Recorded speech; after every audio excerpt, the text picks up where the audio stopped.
Surtout que moi j'aime vraiment de tout dans les styles musicaux, j'écoute de tout et je chante aussi de tout. Un silence, une icône et une phrase qui glace l'air. Quand tout le monde célèbre Mylène Farmer comme un mythe intouchable, une voix ose dire l'inverse, sans détour, sans filtre. À 36 ans, Tal regarde droit dans la légende et lâche des mots qui choquent, dérangent, divisent. Admiration impossible, univers qui la laisse froide. Vérité brutale là où l'on attendait le respect. Était-ce un simple aveu sincère ou une fracture profonde dans la chanson française? Vous êtes ici pour comprendre ce qui s'est vraiment passé. À l'écran maintenant, à 36 ans, Tal a enfin brisé le silence et révélé l'horrible vérité sur Mylène Farmer. Mais qui est vraiment Tal, derrière cette déclaration qui a fait l'effet d'une onde de choc? Avant la polémique, il y a eu l'ascension fulgurante, les tubes, l'image d'une artiste solaire, libre et respectée, portée au sommet de la pop France. Mais derrière cette phrase, derrière ces mots lancés presque comme une évidence, que se cache-t-il réellement? Car pour comprendre la brutalité perçue de cette déclaration, il faut revenir au moment précis où Tal parle, à l'état dans lequel elle se trouve, et à ce long silence qui a précédé cette prise de parole. Depuis plusieurs années, Tal a peu à peu disparu des radars médiatiques, moins présente sur les plateaux, absente des grandes cérémonies, éloignée de cette exposition permanente qui avait pourtant façonné son image publique. Pour beaucoup, elle semblait s'être retirée sans explication, comme si la lumière, autrefois si naturelle pour elle, était devenue trop lourde à porter. À son apogée, Tal incarnait une pop française accessible, lumineuse, presque rassurante. Une artiste souriante, énergique, fédératrice, qui parlait d'amour, de résilience et de danse avec une sincérité immédiate. Elle remplissait les salles, enchaînait les tubes, participait à des émissions populaires et donnait l'image d'une carrière fluide, sans aspérité. Mais derrière cette façade maîtrisée, la réalité était bien plus fragile.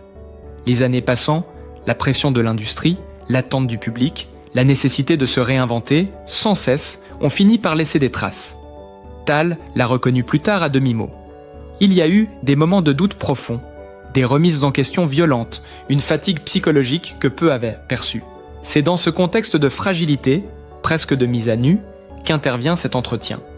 Quand Tal évoque Mylène Farmer, elle ne parle pas seulement d'une autre chanteuse. Elle se confronte, sans forcément le vouloir, à un monument, à une figure écrasante de la chanson française, symbole d'un autre rapport à l'art, à la scène, au mystère. Mylène Farmer, c'est le silence maîtrisé, la distance, l'aura intacte malgré les décennies. Tout ce que Tal, à ce moment précis de sa vie, n'est plus en mesure d'incarner. Et peut-être est-ce là que la phrase prend une autre dimension. Tout chez elle me laisse froide. Non pas comme une attaque calculée, mais comme un aveu brut, presque maladroit, d'un décalage intime, d'une incapacité à se reconnaître dans un univers trop éloigné de ses propres failles. Pourtant, le public n'a pas entendu la fatigue derrière la franchise. Les fans de Mylène Farmer, très attachés à la sacralisation de leur idole, ont perçu ces mots comme une transgression.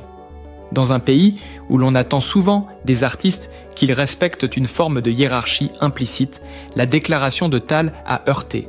Comment une chanteuse plus jeune, issue d'une pop plus immédiate, pouvait-elle se permettre un jugement aussi direct? Très vite, les réseaux sociaux se sont enflammés, opposant ceux qui défendaient la liberté d'expression et le droit au goût personnel, à ceux qui y voyaient un manque de respect, voire une blessure infligée inutilement à une icône. Mais au cœur de la polémique, Tal est restée silencieuse. Pas de justification immédiate, pas de tentative de rattrapage. Ce silence, pour certains, a aggravé la situation. Pour d'autres, il révélait autre chose. Une artiste déjà éprouvée, peu désireuse de nourrir un conflit public, et peut-être consciente que ses mots avaient dépassé sa pensée. Car Tal n'a jamais cherché à déconstruire l'œuvre de Mylène Farmer. Elle a parlé d'émotion, ou plutôt de l'absence d'émotion. Un aveu intime transformé en affaire nationale. Pour les femmes et les hommes qui ont suivi la chanson française depuis plusieurs décennies, cette séquence a résonné comme un miroir des tensions générationnelles et humaines dans le milieu artistique. D'un côté, une icône intouchable, construite sur le mystère et le contrôle. De l'autre, une artiste plus transparente, plus exposée, qui traverse une période de crise personnelle et professionnelle. Tal n'a pas attaqué une légende. Elle a laissé échapper une vérité qui lui appartenait, à un moment où elle-même vacillait.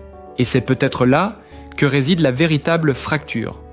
Derrière la phrase « choc », il y a une solitude rarement évoquée, celle d'une chanteuse qui doute de sa place, de son avenir et de ce qu'on attend encore d'elle. Une femme de 36 ans, confrontée à la fin d'un cycle, regardant une icône intemporelle et réalisant, douloureusement, qu'elle n'y trouve aucun refuge émotionnel. Cette honnêteté, perçue comme violente, était-elle en réalité le symptôme d'une blessure plus profonde, longtemps restée cachée ? Alors, face à cette vague qui grossit, face aux titres qui s'emballent et aux interprétations qui s'éloignent de plus en plus de son intention première, Tal prend une décision. Elle ne peut plus rester dans le silence. Cette fois, elle choisit de parler directement, sans filtre, sans intermédiaire. Non pas sur un plateau de télévision, mais là où elle se sent encore maîtresse de sa parole, sur ses réseaux sociaux. Un espace intime devenu, en quelques heures, un lieu de mise au point nécessaire. Son message arrive comme une respiration après l'asphyxie médiatique. Calme dans le ton, mais ferme dans le fond. Tal explique, précise, rectifie. Elle dit sa surprise en découvrant certains articles, certains commentaires, qui affirment qu'elle aurait taclé Mylène Farmer. Le mot la choque.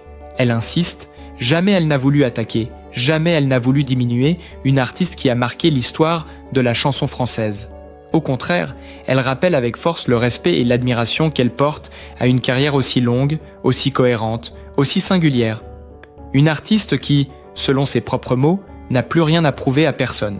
Dans cette mise au point, Tal revient sur le contexte précis de l'entretien. Une question simple, presque banale. Quel artiste iconique n'écoutez-vous pas particulièrement ? Une question de goût, pas de valeur. Une réponse spontanée, sans calcul. Elle explique que certains mots qui lui sont attribués ne sont pas les siens, ou ont été reformulés, amplifiés, sortis de leur cadre initial. Elle n'a jamais dit que Mylène Farmer la laissait froide, ni qu'elle rejetait son univers. Elle affirme que ces formulations ne reflètent pas sa pensée, et qu'elles ont contribué à créer une polémique qu'elle n'avait ni cherchée, ni anticipée. Mais au-delà de la rectification factuelle, ce message révèle quelque chose de plus profond. On y sent une artiste ébranlée par la violence des raccourcis, par la vitesse avec laquelle une parole intime peut se transformer en jugement public. Tal parle aussi pour se protéger. Car derrière cette affaire, il y a une fatigue accumulée, une lassitude face à une exposition constante où chaque phrase peut devenir une arme. Elle rappelle une évidence souvent oubliée. Ne pas écouter un artiste ne signifie pas le mépriser. Ne pas être touché par un univers ne veut pas dire le nier ou l'attaquer. Ce moment marque un tournant. Pour la première fois depuis longtemps, Tal ne parle pas de musique, ni de promotion, ni de succès. Elle parle de vérité, de nuance, de respect mutuel. Elle évoque le droit fondamental de chaque artiste et de chaque individu à ressentir différemment, à ne pas vibrer aux mêmes choses, à exister en dehors des cases imposées par le public ou les médias. Dans son message, elle insiste sur le fait qu'elle respecte toutes les formes d'art et d'expression créative, même celles qui ne la touchent pas personnellement. Le hashtag qu'elle choisit n'est pas anodin. Sens contrefaçon, une référence évidente mais aussi un message codé. Tal réclame une parole authentique, non déformée, non travestie. Elle réclame le droit d'être entendue pour ce qu'elle dit réellement et non pour ce que l'on projette sur elle. Ce choix révèle une lucidité nouvelle. Elle sait désormais à quel point la moindre phrase peut être instrumentalisée, surtout lorsqu'elle touche à une figure aussi emblématique que Mylène Farmer. Pour beaucoup d'observateurs, cette clarification apaise partiellement la situation. Certains fans comprennent, d'autres restent blessés. Mais quelque chose a changé. Tal ne se positionne plus seulement comme une chanteuse prise dans une polémique. Elle devient une femme qui assume sa sensibilité tout en refusant la caricature. Une artiste qui tente de reprendre le contrôle de son récit après l'avoir vu lui échapper. Et dans cette tentative, on perçoit une forme de maturité douloureuse acquise au prix d'une exposition brutale. Cette prise de parole révèle aussi le poids du silence qu'elle a porté pendant des années. Car si Tal réagit avec autant de précision, c'est peut-être parce qu'elle sait ce que coûte l'incompréhension. Elle sait ce que signifie être réduite à une image, à un slogan, à une phrase choc. En s'expliquant, elle ne cherche pas seulement à défendre son point de vue sur Mylène Farmer. Elle cherche à réparer une fracture plus intime, celle entre ce qu'elle est vraiment et ce que l'on raconte d'elle. Et pourtant, malgré cette mise au point, tout n'est pas réglé. La polémique laisse des traces. Elle met en lumière une fragilité persistante, un malaise plus large dans le rapport entre artistes, médias et public. Tal a parlé, a rectifié, a tenté d'apaiser. Mais derrière cette clarification, une question demeure en suspens, presque silencieuse. Cette affaire n'a-t-elle pas révélé bien plus qu'un simple malentendu en exposant les blessures, les doutes et les choix difficiles d'une artiste arrivée à un moment charnière de sa vie? Aujourd'hui, Tal a 36 ans. Un âge charnière, celui où l'on ne regarde plus seulement derrière soi pour mesurer le chemin parcouru, mais où l'on commence aussi à accepter ce qui ne reviendra pas. En soufflant cette bougie symbolique, son nom ressurgit dans les mémoires, indissociable d'une phrase prononcée quelques années plus tôt, devenue malgré elle un marqueur de sa trajectoire. À l'époque, Tal était encore pleinement associé à la lumière, au refrain fédérateur, à cette pop française optimiste qui parlait de courage et de sens de la vie.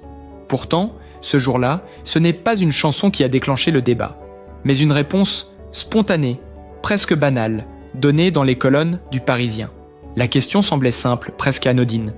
On l'interrogeait sur ses goûts, ses références, ses artistes favoris, mais aussi sur ceux qu'elle écoutait moins. Un exercice courant auquel des dizaines d'artistes se prêtent sans heurts. Mais lorsque le nom de Mylène Farmer surgit, Tal ne se réfugie pas derrière une formule convenue. Elle répond avec cette franchise qui la caractérise depuis ses débuts. Une franchise qui, cette fois, ne sera pas pardonnée. La phrase tombe, nette, sans précaution excessive. Et immédiatement, elle résonne comme une provocation dans un paysage culturel où certaines figures sont presque sacrées. La réaction est fulgurante. Les réseaux sociaux s'embrasent, les commentaires se multiplient, les titres se durcissent. Tal se retrouve projeté au centre d'un débat qui la dépasse. Ce n'est plus seulement son ressenti personnel qui est jugé, mais sa légitimité, sa place. Son droit même à exprimer une différence de sensibilité face à une icône façonnée par des décennies de mystère et de dévotion. Pour beaucoup, ces mots deviennent le symbole d'un manque de respect. Pour d'autres, ils incarnent au contraire une rare honnêteté dans un milieu souvent corseté par la prudence. Mais ce que l'on perçoit moins alors, c'est l'état d'esprit de Tal à ce moment précis de sa vie. Car derrière l'artiste populaire se cache une femme en pleine transition. Les années de succès, d'expositions constantes, de sourires imposés ont laissé des traces. Tal n'est plus dans l'euphorie de ses débuts. Elle doute, elle se questionne, elle cherche un nouvel équilibre. La polémique agit comme un révélateur brutal. Elle la force à regarder en face ce qu'elle est devenue et ce qu'elle ne veut plus être. Avec le recul, cette affaire apparaît comme un point de bascule. Non pas une chute, mais une rupture. Tal comprend que sa parole, même sincère, peut être déformée, amplifiée, instrumentalisée.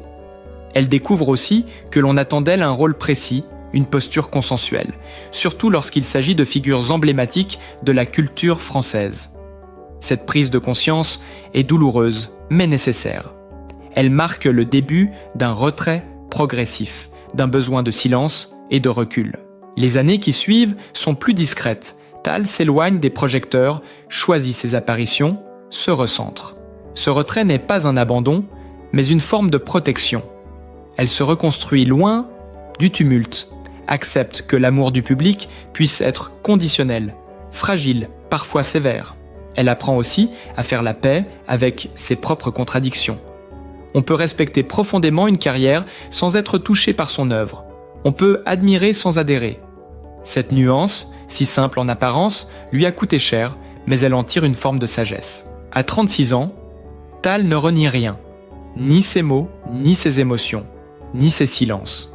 Elle les replace dans un parcours plus large, celui d'une femme qui a grandi sous le regard des autres et qui, peu à peu, a compris que l'adhésion universelle est une illusion. La polémique autour de Mylène Farmer n'est plus une blessure vive, mais une cicatrice qui rappelle une leçon essentielle. L'authenticité a un prix, mais elle libère. Elle oblige à se positionner, à assumer, à accepter de ne pas plaire à tous. Cette maturité nouvelle transparaît dans sa manière de parler aujourd'hui. Moins dans la justification, plus dans l'acceptation. Tal semble avoir trouvé une forme de réconciliation intérieure. Réconciliation avec son passé de star pop, avec ses fragilités, avec ses paroles parfois maladroites. Réconciliation aussi avec l'idée que la musique, comme la vie, est une affaire de résonance intime et non de hiérarchie imposée. En fêtant ses 36 ans, Tal incarne cette transition que beaucoup connaissent sans la vivre sous les projecteurs. Le passage d'une quête de reconnaissance à une quête de sens. Elle ne cherche plus à être irréprochable, mais à être juste avec elle-même.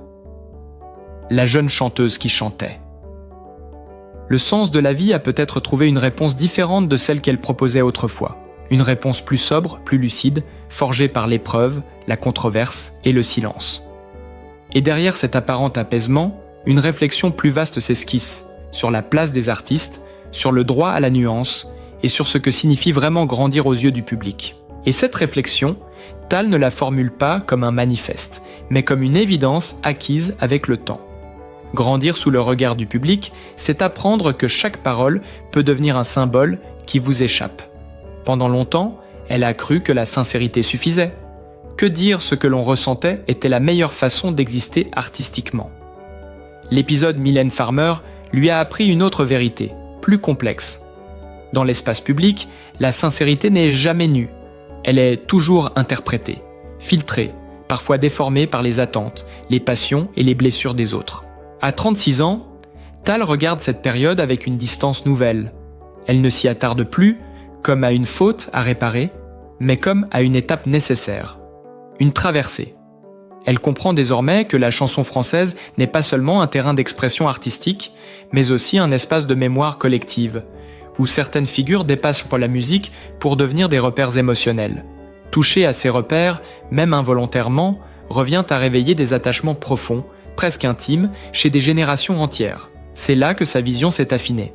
Tal ne parle plus seulement en tant que chanteuse, mais en tant que femme qui a observé les mécanismes de l'admiration et de la déception. Elle sait que Mylène Farmer représente pour beaucoup une époque, une jeunesse, une liberté rêvée. Elle sait aussi que son propre parcours, plus exposé, plus direct, s'inscrit dans un autre rapport au public. Cette différence, autrefois source d'incompréhension, devient aujourd'hui un point d'acceptation. Elle n'a plus besoin de se comparer, ni de se justifier. Dans cette maturité, il y a aussi une forme de réconciliation silencieuse avec le public. Tal ne cherche plus à convaincre. Elle accepte que certains ne lui pardonneront jamais cette phrase, tandis que d'autres y verront un acte de courage. Elle comprend que l'image parfaite est une illusion coûteuse et que vouloir plaire à tous finit souvent par effacer ce que l'on est vraiment. Cette lucidité change tout. Elle apaise. Elle libère. Ce cheminement intérieur se ressent dans son rapport à la musique. Tal ne court plus après les chiffres ni après l'urgence médiatique. Elle choisit le rythme qui lui correspond, quitte à surprendre ou à décevoir ceux qui l'attendaient ailleurs. Cette prise de distance est une renaissance discrète, une manière de revenir à l'essentiel, loin des polémiques et des injonctions. Elle se recentre sur ce qui l'a toujours animée. L'émotion sincère, la transmission, le lien humain, sans artifice. En filigrane, son histoire résonne avec celle de nombreux artistes, mais aussi avec celle de beaucoup d'hommes et de femmes qui ont traversé des moments de remise en question à la quarantaine approchante. Tal incarne cette bascule universelle où l'on cesse de se définir uniquement par le regard extérieur. Elle montre que l'on peut traverser une tempête médiatique, en sortir ébranlé, mais aussi transformé. Plus solide, paradoxalement, parce que plus conscient de ses limites. Aujourd'hui, lorsqu'elle évoque cette affaire, Tal ne parle ni de scandale ni d'erreur. Elle parle d'apprentissage. Elle reconnaît que cette polémique lui a appris à mesurer le poids des mots, mais aussi à respecter davantage ses propres silences. Elle a compris que ne pas tout dire, ne pas répondre immédiatement, peut parfois être une forme de sagesse. Une façon de se préserver dans un monde où la réaction instantanée est devenue la norme. Cette philosophie nouvelle s'inscrit dans une vision plus large de la vie. Tal ne cherche plus à être une voix dominante, mais une voix juste. Elle accepte que son parcours soit fait de ruptures, de malentendus, de renaissances successives. Elle accepte aussi que certaines histoires restent ouvertes, sans résolution parfaite.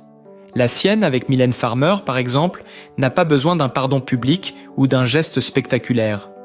Elle existe désormais comme un épisode clos, intérieurement, même si le public continue d'y projeter ses propres attentes. En avançant ainsi, Tal redéfinit ce que signifie durer. Non pas rester constamment sous les projecteurs, mais savoir s'en éloigner pour mieux se retrouver. Non pas éviter toute controverse, mais apprendre à la traverser sans se perdre. À 36 ans, elle semble avoir intégré cette leçon essentielle. La véritable réconciliation n'est pas toujours extérieure, elle commence souvent en soi.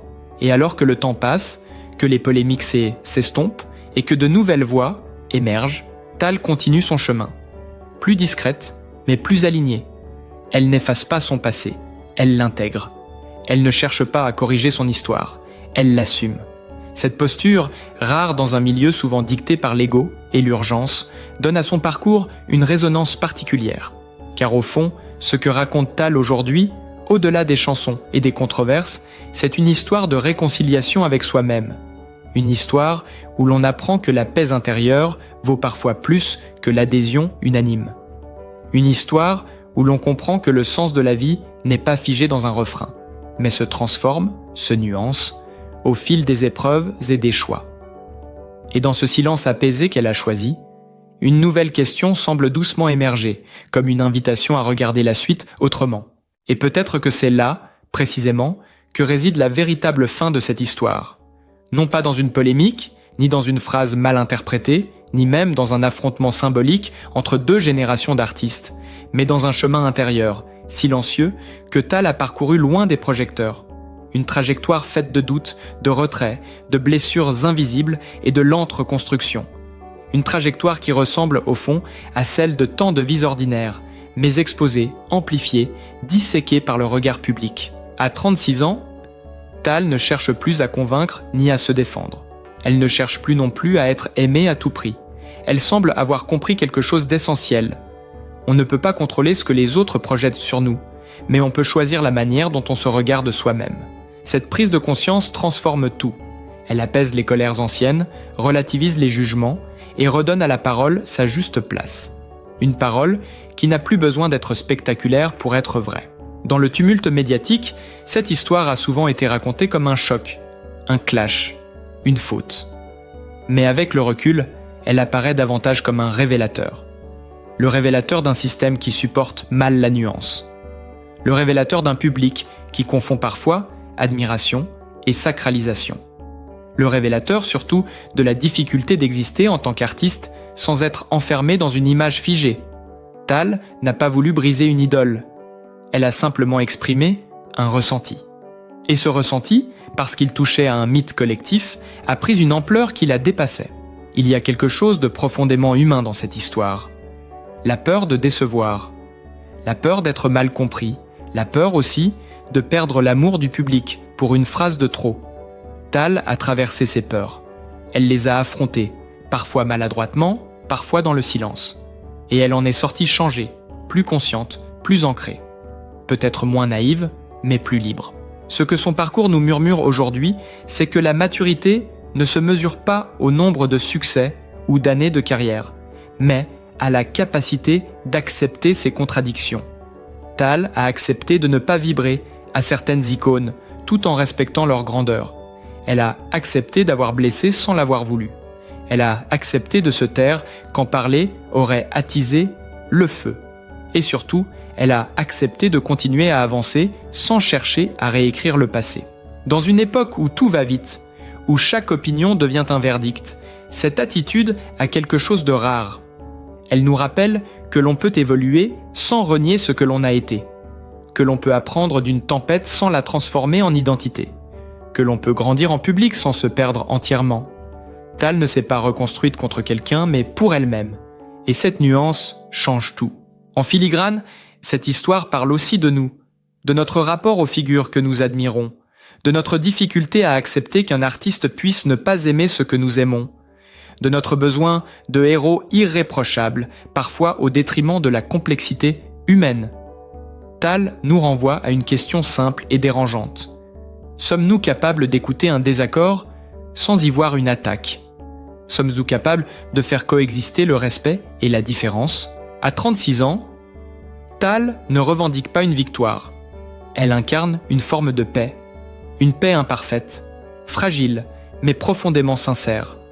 Elle a compris que certaines batailles ne valent pas la peine d'être menées publiquement, que certaines réconciliations n'ont pas besoin d'être visibles pour être réelles, et que le silence, parfois, est une réponse plus juste que n'importe quel discours. Son parcours nous rappelle que derrière chaque phrase médiatisée, il y a une personne, avec ses failles, ses hésitations, ses blessures invisibles, et que juger une vie à partir d'un extrait, d'un titre ou d'un tweet revient souvent à passer à côté de l'essentiel. Tal n'est ni une héroïne, ni une coupable. Elle était une femme qui a grandi sous nos yeux, qui a trébuché, appris et continué malgré tout. Alors, au moment de refermer cette histoire, peut-être pouvons-nous en retenir autre chose qu'une polémique. Peut-être pouvons-nous y voir une invitation à la nuance, à l'écoute, à la bienveillance. Une invitation à accepter que l'art, comme la vie, ne suscite pas les mêmes émotions chez tout le monde, et que cette diversité de ressentis n'est pas une menace, mais une richesse. Si ce récit vous a touché, interrogé ou simplement fait réfléchir, n'hésitez pas à le dire. Partagez votre point de vue, votre ressenti, votre regard sur cette histoire et sur ce qu'elle dit de notre époque. Votre commentaire compte. Et si vous souhaitez continuer à explorer ces parcours humains faits de lumière et d'ombre, pensez à aimer cette vidéo et à vous abonner à la chaîne. Ici, nous prenons le temps de comprendre, sans juger trop vite. Parce qu'au fond, derrière chaque controverse, il y a toujours une histoire humaine qui mérite d'être écoutée.